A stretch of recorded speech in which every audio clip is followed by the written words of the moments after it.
नमस्कार दोस्तों, आज हम बात करेंगे अरावली पर्वत श्रृंखला से जुड़ी उस खबर की जिसने पर्यावरणीय विवादों से लेकर आम लोगों को भी चिंता में डाल दिया है। दरअसल हाल ही में अरावली पर्वत की नई परिभाषा को लेकर एक बड़ा फैसला सामने आया है और यह फैसला आज विवाद की जड़ बन गया है। सबसे पहले समझते हैं अरावली क्या है। दोस्तों, अरावली पर्वत श्रृंखला दुनिया की सबसे पुरानी पर्वत श्रृंखलाओं में से एक है। यह गुजरात से शुरू होकर राजस्थान, हरियाणा होते हुए दिल्ली तक फैली हुई है। अरावली पर्वत श्रृंखला रेगिस्तान को आगे बढ़ने से रोकती है, भूजल को रिचार्ज करती है, दिल्ली एनसीआर को प्रदूषण और धूल भरी आंधियों से बचाती है। अब जानते हैं यह विवाद कहाँ से शुरू हुआ। हाल ही में अरावली की नई परिभाषा तय की गई, जिसके अनुसार 100 मीटर से कम ऊंचाई वाली पहाड़ियों को अरावली का हिस्सा नहीं माना जाएगा और इस परिभाषा को सुप्रीम कोर्ट ने भी स्वीकार किया है और यहीं से बवाल शुरू हो गया।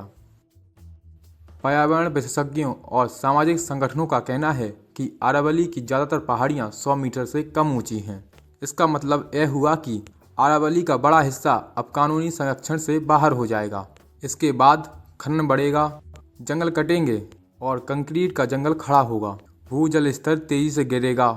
विशेषज्ञों ने चेतावनी दी रही है कि अगर ऐसा हुआ तो दिल्ली एनसीआर में रेगिस्तान जैसी स्थिति बन जाएगी।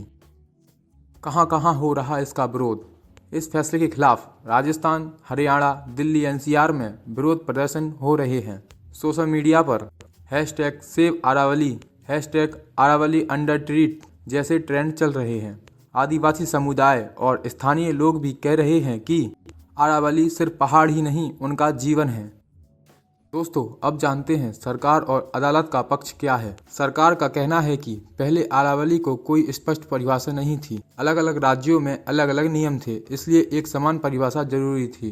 सुप्रीम कोर्ट ने भी पहले अवैध खनन रोकने के लिए स्पष्ट परिभाषा की बात की थी। लेकिन सवाल यही है, क्या परिभाषा के नाम पर संरक्षण कम कर देना चाहिए?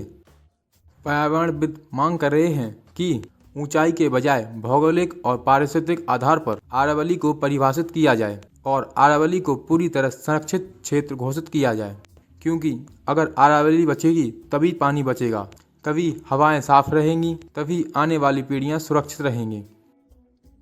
दोस्तों, अरावली का मुद्दा सिर्फ पहाड़ों का मुद्दा नहीं है, यह मुद्दा है पर्यावरण, पानी, हवा और भविष्य का। अब देखना होगा कि सरकार और अदालत इस पर आगे क्या कदम उठाती हैं। तब तक के लिए धन्यवाद।